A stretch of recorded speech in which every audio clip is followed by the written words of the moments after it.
Brent, una muna yung maganda pinakita mo ngayon, lalo na yung buhay na 3-point play mo. Ano masabi mo?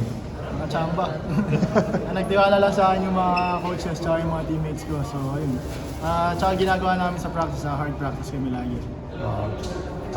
Gano'n kayo kalaban tong NLEX, especially nung una, lamang kayo, nakabalik sila, tapos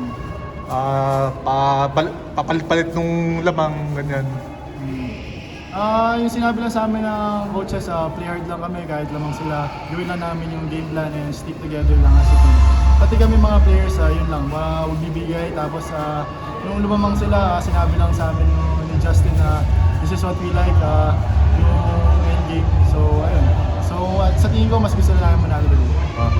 Pero yung first round nyo, daming heartbreaking loss sa last second. Pero kahit papano, with this win, tabla kayo sa convert sa fourth spot. So, nandun pa yung playoff spot sa kamay nyo. Siguro, maganda yung ini-instill sa amin ng mga coaches na binago yung culture dito na laban kami hanggang matapos yung ball game. So, ayun, hard na talaga kami. Ron, can you just talk about yung satisfaction ng panalo ngayong gabi considering kung gaano katingin yung or kung gaano kayo yung hinabol nyo nung first round encounter nyo with NLEX? Siguro malaking confidence booster para sa team namin kasi heartbreaking loss kami last game against Macau. So, ayun, to be the number 1 team in the league, malaking confidence booster para sa amin.